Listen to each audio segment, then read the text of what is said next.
뭐부터 읽을까? 도깨비. 도깨비부터? 아니. 안 무서워? 호랑이. 호랑이? 응. 자, 안녕하십니까. 책 읽어주는 아빠 때로 밥합니다. 그리고 메로니카예요. 그리고 베로니카. 아니 나는 베로니카 아니야 베로니카? 아니야 나 플라코야 플라코. 플라코? 응. 자, 전래동화 호랑이 형과 선비 동생.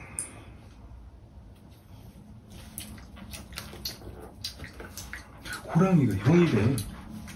형? 음. 호랑이가 형이 된다고? 어디 한번 볼까. 호랑이 형과 선비 동생. 누가 동생이야? 네? 왜? 호랑이. 어느 마을에 지혜롭기로 소문난 선비가 있었어요. 어느 날 산길을 가던 선비는 무서운 호랑이를 만났어요. 선비는 너무 무서워 다리가 후들거렸지만 정신을 똑바로 차렸어요.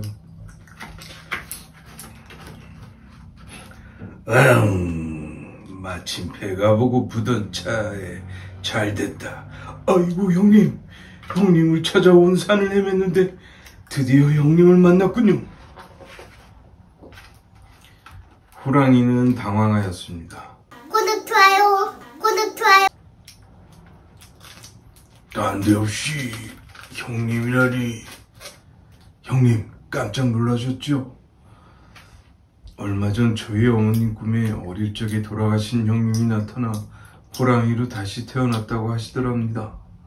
그래서 제가 산속으로 형님을 찾아다녔답니다. 선비의 말을 듣자 호랑이는 어머니 생각에 목이 메었어요. 그리고는 진짜 사람이라도 된 듯이 어머니의 안부를 물었어요. 그래, 아우야, 어머님은 어떻게 지내시느냐? 어머님은 형님 생각에 눈물이 마를 날이 없으세요. 아우야, 내가 집까지 데려다 줄 테니 내 등에 타거라. 그리고 가끔 삼진승을 잡아줄 테니 내 목까지 어머님을 잘 모시거라. 선비는 호랑이의 등에 타고 집으로 돌아왔습니다. 다음날 아침 선비의 집마당에 커다란 멧돼지 한 마리가 놓여 있었어요. 놀란 어머니에게 선비가 산에서 호랑이를 만난 이야기를 하자 어머니는 무서운 짐승으로만 알았던 호랑이의 효심에 감동하였습니다.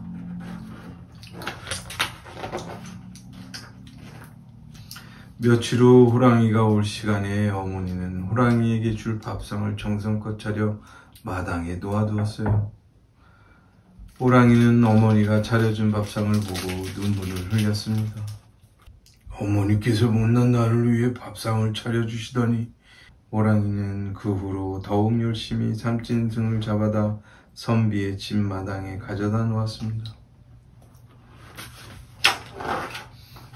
삼짐승의 가죽을 판 돈으로 선비는 어느새 부자가 되었어요. 그러나 선비는 호랑이의 효심을 생각하며 더욱 정성스럽게 어머니를 모셨어요. 몇 년 후 어머니가 돌아가시자 선비는 산속으로 호랑이를 찾아갔어요. 아이고 어머니. 호랑이는 어머니를 생각하며 슬피 울었어요. 그 후로도 선비와 호랑이는 친형제처럼 사이좋게 지냈답니다. 대단하지 않아 호랑이가? 그지? 착한 호랑이네. 호랑이가 어떻게 말해? 옛날에는 호랑이가 말도 했고, 호랑이가 제일 무서워하는 게 뭐야? 아야. 뭐? 우유랑. 아니잖아. 지난번에 읽었던 거 기억 안 나? 아, 알았다. 아기가 막 울고 있었는데 엄마가 뭘 줬더니 눈물이 뚝 그쳤잖아. 무슨 기억 안 나? 감이 들어가. 감. 기억 안 나나 보네.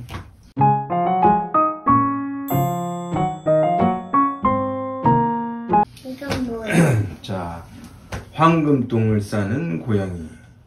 황금 어딨어, 황금이? 황금똥을 싸는 고양이. 뭐 읽을까? 도깨비가 먼저 읽을까? 언니 이거. 이거. 자, 두 번째. 황금똥을 싸는 고양이. 황금똥을 난. 황금똥을 싼대. 우리 언니도 황금똥 싸지 않아? 아니. 자, 보자. 옛날 바닷가 어느 마을에 가난하지만 착한 어부와 그 아내가 살고 있었습니다. 어느 추운 겨울날 어부의 아내는 생선을 팔러 나갔습니다. 구독, 좋아요. 구독, 좋아요. 오늘은 생선이 하나도 안 팔리네. 그렇지, 언니에게 생선을 좀 사달라고 부탁해야겠다. 어부의 아내는 부잣집으로 시집간 언니를 찾아갔어요. 언니, 오늘 생선이 아주 싱싱해요. 생선 좀 사주세요. 비린내. 어서 치우지 못하겠니? 우리는 고기만 먹지 생선을 먹지 않는다고. 그런 줄 몰랐어요. 미안해요. 언니에게 쫓겨난 어부의 아내는 집으로 돌아가는 길에 잠시 쉬어가기로 했습니다. 아주머니. 깜짝 놀란 어부의 아내가 소리나는 쪽으로 바라보니 생선이 말을 하고 있었어요. 생선이 말을 했대. 아주머니, 전 바닷속 용환님의 아들인데 세상 구경을 나왔다가 그물에 걸렸답니다. 저를 살려주세요. 어쩐지 오늘 생선이 하나도 안 팔린다 했더니 너 때문에 그런 모양이구나. 어부의 아내는 생선을 바다에 놓아주었어요. 그러자 물고기는 늠름한 왕자가 되어 바다에서 걸어 나왔어요. 아주머니, 정말 고맙습니다. 저와 같이 용왕님을 뵈러 용궁으로 가요. 용왕님은 어부의 아내를 반갑게 맞아주었습니다. 아들을 살려줘서 정말 고맙소. 네, 그대에게 작은 감사의 선물을 드리리다. 어부의 아내는 용왕님이 건네주는 고양이 한 마리를 들고 집으로 돌아왔습니다. 하루에 노란콩 5알만 먹이라고 했지? 어부의 아내가 노란콩 5알을 먹이자 놀랍게도 고양이는 노란 금똥을 샀습니다. 어부의 집은 고양이의 금똥으로 얼마 지나지 않아 부자가 되었습니다. 이 소식을 들은 부자 언니가 쫓아왔습니다.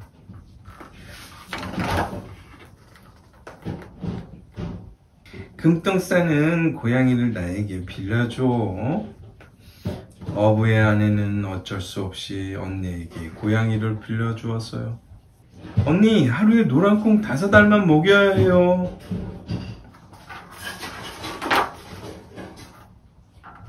말도 안 되는 소리. 많이 먹여야 한꺼번에 금똥을 많이 싸지. 언니는 고양이에게 노란콩을 한 그릇이나 먹이고 금똥 싸기를 기다렸습니다. 그런데 금똥을 쌀 줄 알았던 고양이는 새카만 똥만 싸다가 그만 죽고 말았습니다. 언니가 너무 욕심을 부려서 고양이가 죽은 거예요. 어부의 아내는 고양이를 양지 바른 곳에 묻어주었습니다. 그러자 얼마 후 고양이의 무덤에서 싹이 나더니 노랗고 맛있는 열매가 주렁주렁 열리는 나무가 되었습니다.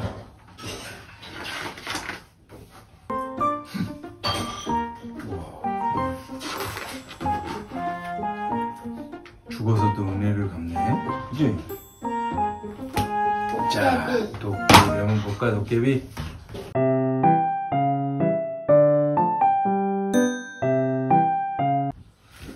자, 메소키야 왜요?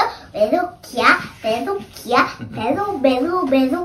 도깨비 감투. 메소키야 똑바로 앉으세요. 메소키야 똑바로 앉으세요. 메소키야 자, 보자. 메소키야 도깨비 하지마 감투. 하지마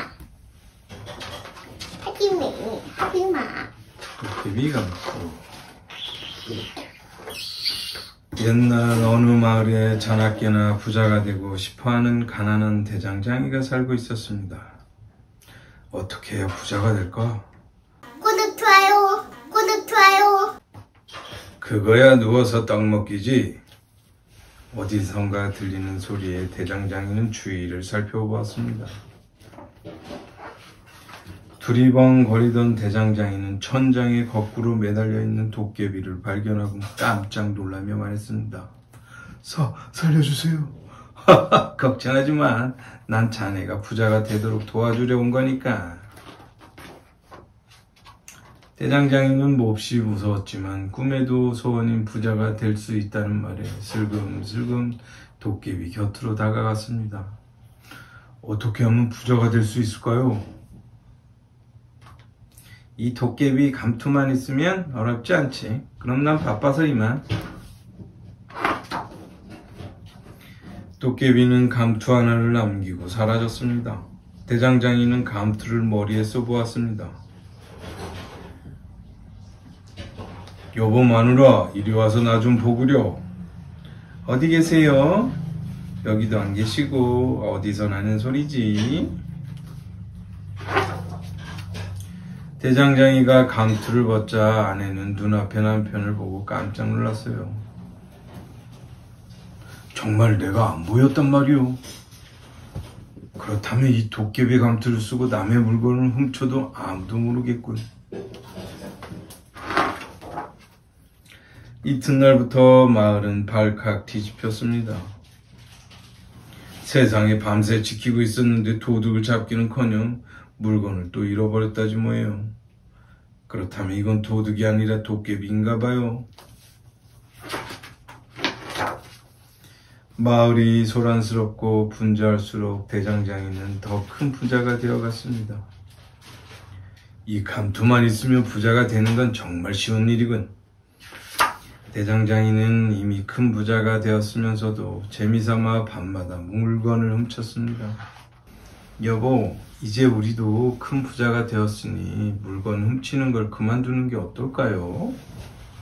아내의 말에 벌컥 화를 내던 대장장이는 감투를 화롯불에 떨어뜨려 커다란 구멍을 내고 말았습니다. 이런 큰일 났다. 어서 감투에 구멍을 꿰매야지. 그날 밤도 대장장이는 도둑질을 하러 나갔습니다. 저기다 저거. 저 까만 점이 바로 도둑이다. 모두 잡아라. 감투를 꿰맨 자리에 표시가 나는 줄 까맣게 모르고 있던 대장장이는 사람들에게 쫓기다 간신히 집으로 도망쳤습니다. 여보, 내가 잘못 생각했어. 당신 말대로 이제 도둑질은 그만두겠소. 잘 생각하셨어요. 부자가 되는 것도 좋지만 당신이 감투를 쓰고 나갈 때마다 얼마나 마음을 졸였는지 몰라요. 이게 더 재밌다. 황금똥? 응, 황금똥. 오? 대장장이는 굳은 결심을 하고 감투를 들고 부엌으로 갔습니다. 그리고는 감투를 아궁이 속에 던져넣었어요. 이제야 마음이 편안하군. 역시 사람은 가난하더라도 마음 편히 사는 게 최고야. 대장장이는 재산을 많이 가진 부자보다 열심히 일하며 마음 편히 사는 것이 더욱 행복한 것임을 깨닫게 되었답니다. 나쁜 짓 하고 마음 편하게 살 수 없다는 거지? 아빠한테 나쁜 짓 하면 마음이 편해? 아, 응.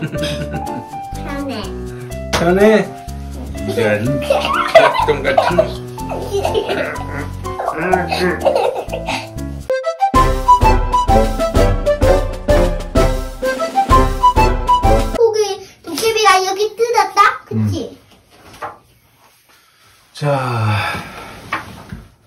안녕하십니까. 책 읽어주는 아빠 때록때록 밥합니다. 때록밥합니다. 누구십니까? 옆에 앉으셔야죠. 메스카이입니다. 메스카이. 메스카이. 나 밤이마예요. 밤이마. 밤이마. 톡보영맘. 자, 오늘 읽을 전래동화는 어리석은 도깨비와 혹부리 영감. 자, 한번 읽어볼까? 무슨 얘기인지. 아니, 처음부터 안 해서. 여기 처음 맞아. 여기 처음이구나. 자.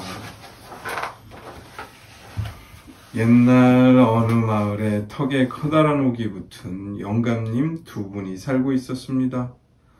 한 영감님은 마음씨가 고왔지만 다른 영감님은 심술쟁이였어요.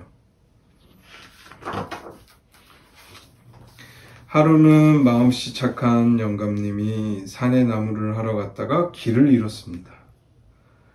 큰일 났네. 날은 어두운데 길을 잃었으니. 저기 빈집이 있네. 영감님은 쓰러져가는 빈집을 발견하고는 그곳에서 밤을 지내기로 하였습니다. 조무시시한걸. 그래, 노래를 신나게 부르면 무섭지 않을 거야. 영감님이 한참 흥이 나서 노래를 부르고 있는데 천장에서 소리가 났어요. 혹부리 영감, 노랫소리 한번 기막히구려. 그 노래는 어디서 나오는 거요? 깜짝 놀란 영감님이 소리나는 쪽을 보자 무섭게 생긴 도깨비들이 똑 버티고 있었어요. 영감님은 너무 무서워서 기절할 것 같았지만 정신을 똑바로 차리고 말했어요. 제 노래는 이 혹에서 나는 것입니다요. 그래? 그럼 그 신나는 노래가 나오는 혹과 우리 보물자루를 서로 바꾸면 어떻겠소? 영감님이 고개를 끄덕거리자 도깨비들은 도깨비 방망이를 두드려 순식간에 보물이 가득 든 자루를 놓아두고 영감님이 턱에 달린 혹을 떼어 사라졌습니다. 집으로 돌아온 영감님은 도깨비들이 준 보물로 큰 부자가 되었어요. 이 소식을 들은 심술쟁이 혹부리 영감님은 혹을 떼고 부자가 된 착한 영감님이 셈이 나서 견딜 수가 없었어요. 나도 도깨비들 찾아가 혹도 떼고 보물도 얻어와야겠다. 밤이 되자 심술쟁이 영감님은 도깨비들이 나타났다던 빈집으로 가서 큰 소리로 노래를 불렀어요. 잠시 후 정말로 도깨비들이 나타났어요. 구독, 좋아요. 도깨비들아, 잘 왔다. 어서 내 혹을 떼어가고 보물자루를 다오. 바보, 그러면 안 돼. 그러면 진짜. 이런 거짓말쟁이 영감 잘 만났다. 너 혹에서 노래가 나온다고? 어디 혼 좀 나봐라. 도깨비들은 도깨비 방망이를 두드려 착한 영감님에게서 떼어낸 혹을 욕심쟁이 영감님의 다른 쪽 턱에 붙여버렸어요. 이제 다시는 거짓말을 못하겠지. 도깨비들이 사라지자 영감님은 너무 억울해서 어린애처럼 큰 소리로 울었어요. 에이구, 내가 너무 욕심을 부렸다고 오히려 황을 당했구나. 쌍혹부리가 되어 마을로 돌아온 영감님을 보고 사람들은 배를 잡고 웃었습니다. 너무 욕심부리면 안 되겠지. 어리석은 도깨비와 혹부리 영감이었습니다.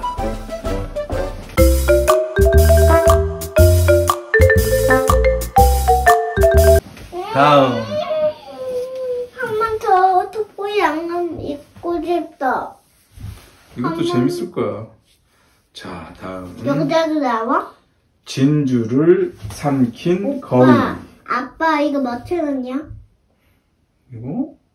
가격은 안 써있는데? 여기 있잖아. 그건 숫자야, 숫자. 한만 진주를 삼킨 거위래. 거위가 뭔지 알아? 진주가 뭐야? 진주. 진주 왜 삼켜? 진주 목걸이 있잖아. 할머니가 사준 목걸이 있지? 그걸 진주라고 그래. 진주? 그걸 왜 먹어요? 못 진주를 삼킨 거위래. 거위가 뭔지 알아? 거의 얘야? 거위는 같은데? 조류 동물 중에 하나야. 이게 거위야. 오리하고 거위가 비슷하게 아니네. 생겼지? 오리하고 비슷하지 않아? 아니? 자, 한번 볼까? 진주를 삼킨 거위. 보자. 옛날 어느 마을에 초라한 옷차림을 한 나그네가 길을 가고 있었어요. 허허, 날이 저물었으니 어디 잘 곳을 정해야겠군. 나그네는 여인숙을 찾아갔습니다. 주인장, 하룻밤 묵어 갈 방이 있겠소? 여인숙 주인은 나그네의 초라한 옷차림을 살펴보더니 고개를 가로저었습니다.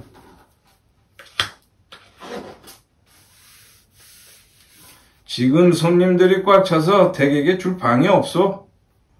헛간이라도 괜찮다면. 나그네는 너무나 피곤해서 헛간에서라도 쉴 수 있게 해준 주인이 고마웠습니다. 그러자 잠시 후 다른 손님들이 몰려오자 여인숙 주인은 없다던 방을 손님들에게 내주었습니다. 참 욕심이 너무 많은 주인으로군. 그때 어디서 거의 우는 소리가 들렸어요. 거인은 배가 고픈지 마당을 맴돌며 땅바닥에 있는 것을 주워 먹었습니다. 자기 집에서 기르는 짐승을 굶기다니 정말 못된 사람이로군. 잠시 후 여인숙 주인 딸이 울며 뛰어나왔습니다. 구독, 좋아요. 아버지, 내 진주 구슬이 없어졌어요. 뭐라고? 진주 구슬이 없어졌다고? 마지막으로 어디서 가지고 놀았니? 마당에서 가지고 놀았어요. 그러자 여인숙 주인은 곧장 나그네에게 다가와 멱살을 움켜잡았습니다. 이런 못된 놈, 불쌍해서 하룻밤 채워주려 했더니 진주 구슬을 훔쳐? 어서 내놔! 여보시오, 이게 무슨 짓이오? 나는 구슬을 훔치지 않았소. 마당엔 당신밖에 없으니 당신밖에 훔칠 사람이 없었어. 지금은 날이 저물었으니 아침까지 묶어둬야겠다. 곰곰이 생각하던 나그네는 거위를 쳐다보았습니다. 좋소. 그렇다면 마당에는 거위와 나만 있었으니 거위를 나와 같이 묶어주시오. 도둑질을 하더니 이제 제정신이 아니구만. 여인숙 주인은 나그네의 말에 기가 막힌지 웃음을 터뜨리고는 나그네와 함께 거위를 묶었습니다. 날이 밝자 여인숙 주인은 나그네를 관가로 끌고 가려고 했습니다.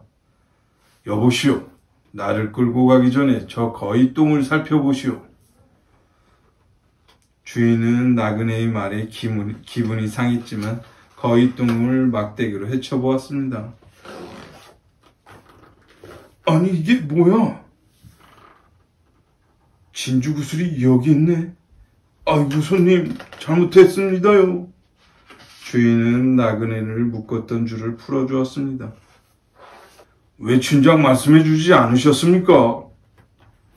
만약 내가 어젯밤에 이 사실을 말했다면 당신은 거위의 배를 갈라 죽였을 게 아니오. 여인숙 주인은 나그네의 지혜로움에 큰 감동을 받았습니다. 끝! 아이고, 괜찮아? 오늘은 여기까지 볼까? 하나 더 있지 않아? 아, 구경하는 거야, 또.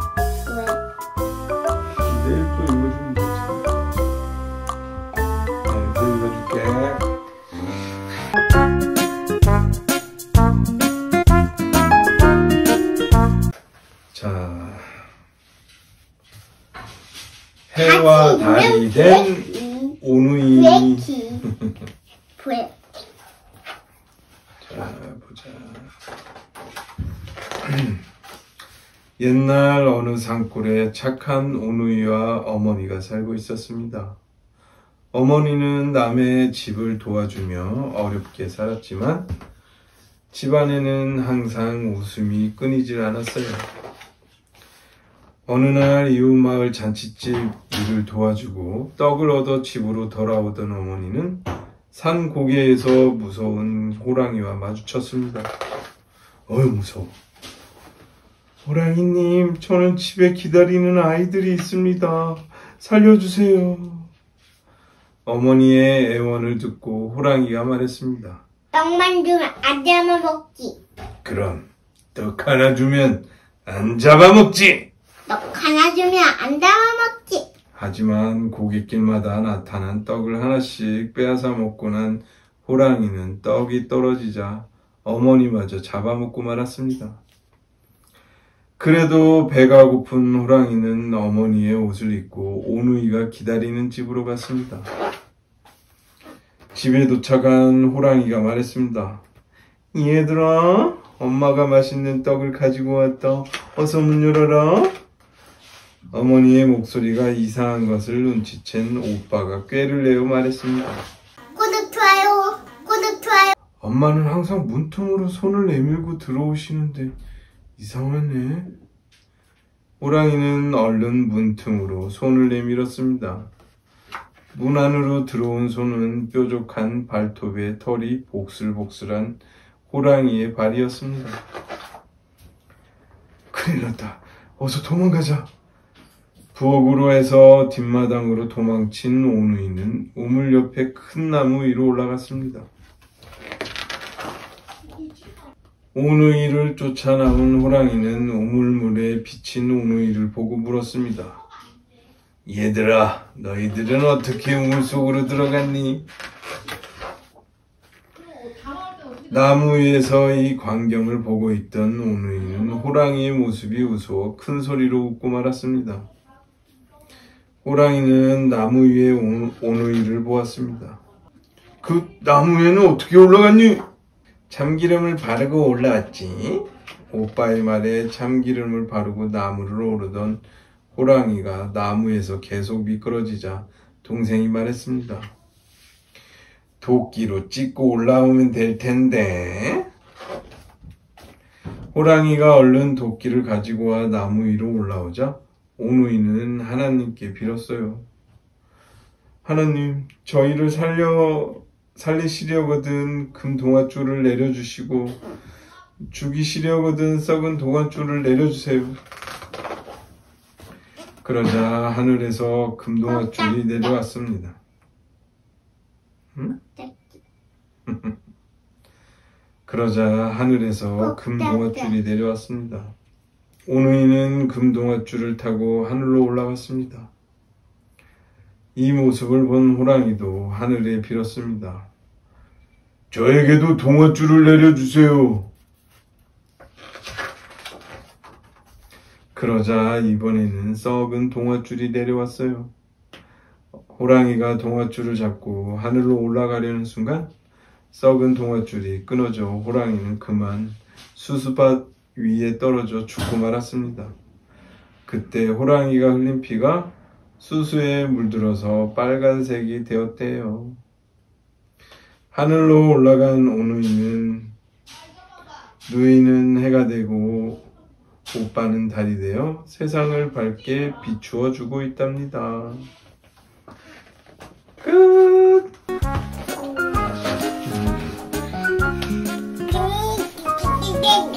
내일은 좀 많이 읽어줄까? 내일. 응? 근데 먹방 같다.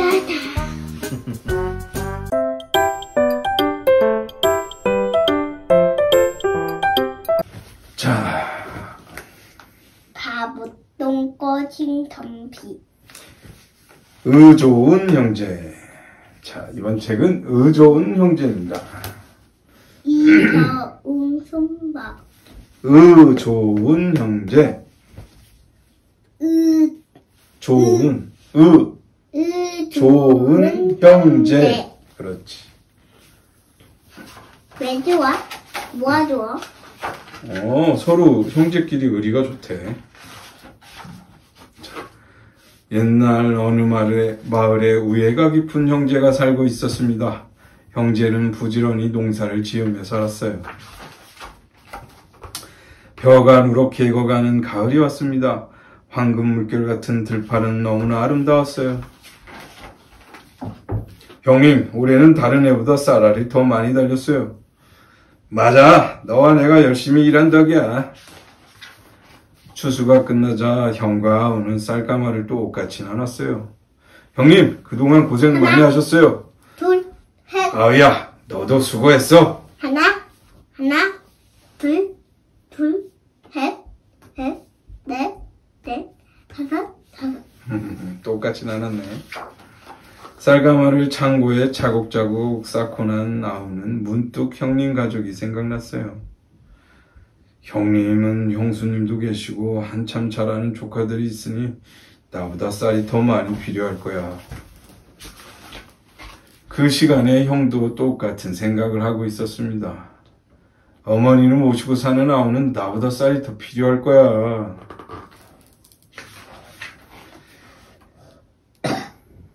형님한테 쌀을 가져다 드리면 형님이 거절하시겠지? 그래, 몰래 갖다 놓아야겠다. 깊은 밤 아우는 몰래 쌀가마를 형님네 곳간에 가져다 놓았어요.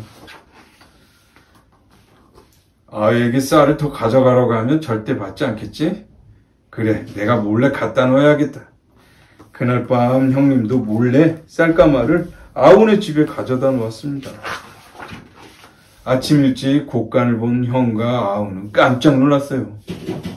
이상하다, 분명 쌀 한 가마가 없어야 되는데 왜 그대로 있지? 형제는 고개를 갸웃거리며 다음 날 밤 또다시 쌀가마를 날랐습니다. 하지만 다음 날 아침에도 여전히 형제의 집 곳간에는 쌀가마의 수가 그대로였습니다. 또다시 밤이 되어 쌀가마를 지고 가던 형제는 중간에 딱 마주쳤습니다. 누구요?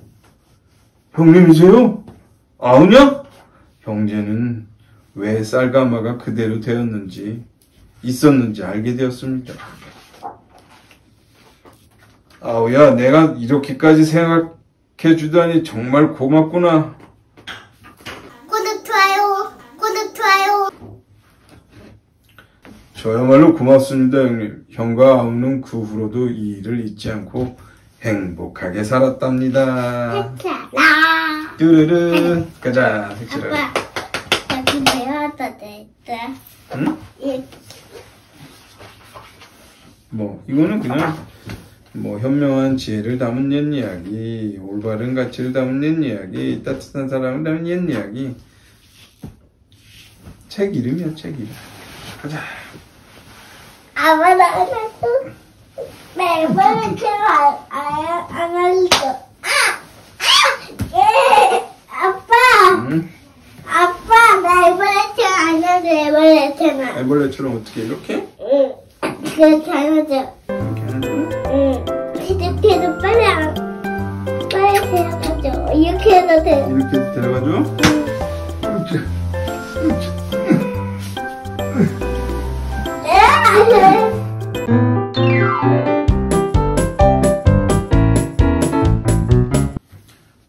이번에 읽을 책은 구렁동동 신선비. 구렁동동 선비. 신선비. 구렁동동. 이거 뭐야? 뱀. 그래. 구렁이. 구렁동동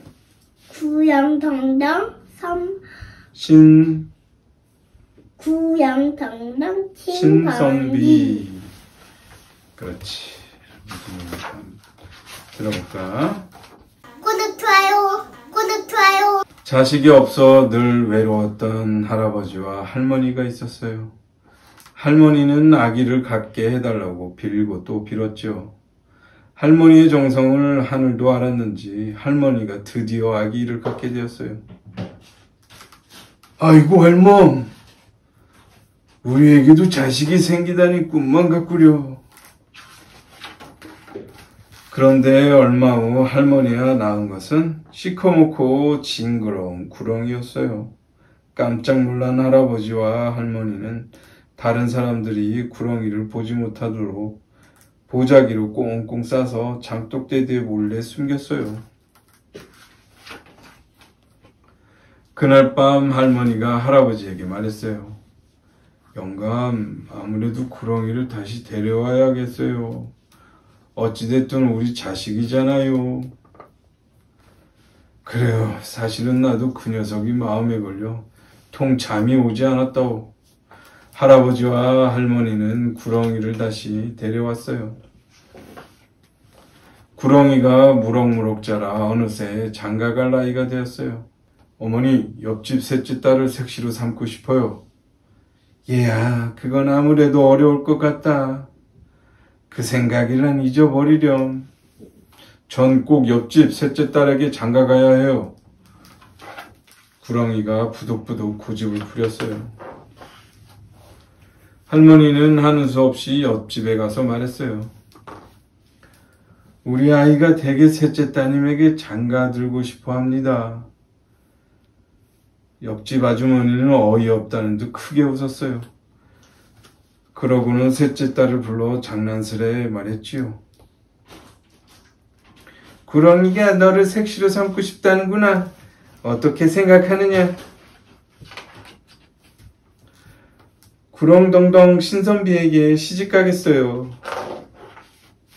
구렁이와 셋째 딸이 결혼한 날 밤이었어요. 새색시가 된 셋째 딸이 방에서 구렁이 신랑을 기다리고 있었죠. 그런데 구렁이는 나타나지 않고 처음 보는 잘생긴 신랑이 뚜벅뚜벅 걸어 들어왔어요. 누구세요? 나요, 구렁덩덩 신선비. 사실 난 하늘나라 왕자인데 벌을 받아 징그러운 구렁이로 태어났소. 100일만 지나면 완전한 사람이 될 수 있었어요. 하지만 이 사실을 다른 사람이 알게 되면 나는 사람으로 변하지 못하고 당신과도 헤어져야 한다오. 어느 밤 옆집 안주인이 셋째 딸을 찾아왔다가 딸이 어떤 남자와 오순도순 이야기 나눈 것을 보았어요. 그리고 다음날 딸을 불렀지요. 어젯밤 너와 다정히 이야기하던 사람은 누구냐? 하지만 셋째 딸은 말할 수 없었어요. 아무도 아니에요. 어머니가 계속 다그치자 결국 셋째 딸은 사실을 털어놓고 말았어요. 그날 저녁 구렁이가 셋째 딸 앞에 나타났어요. 왜 약속을 어겼소? 사흘만 참으면 난 사람이 되어 당신 곁에서 영원히 살 수 있을 텐데. 구렁이는 말을 마치고 깊은 산속으로 사라져 버렸어요. 한 달이 지나고 두 달이 지나도 구렁덩덩 신선비는 돌아오지 않았어요. 셋째 딸은 구렁덩덩 신선비가 무척 보고 싶었어요. 그래서 구렁덩덩 신선비를 찾아 나섰어요. 셋째 딸은 깊은 산속을 헤매다가 상처투성이가 되어 쓰러진 학을 보았어요. 아이고 가엾어라. 어디가 아파요, 여기가? 다리가 아픈가 봐. 여기 쓰러졌는데. 셋째 딸은 학을 정성껏 돌보았어요. 이윽고 학의 상처가 다 나았어요. 학은 자신을 보살펴준 데 대한 보답으로 셋째 딸을 구렁덩덩 신선비가 사는 땅속 나라로 데려다 주었어요. 어디선가 구슬픈 노랫소리가 들려왔어요. 새색시야 새색시야 보고 싶은 새색시야 나의 말을 아니 들어 이런 이별 있겠나. 셋째 딸은 눈물이 주르륵 흘렀어요. 구렁텅덩 신선비 구렁텅덩 신선비 보고 싶은 내 난구나 난구말라니 들어 이런 이별 있겠소.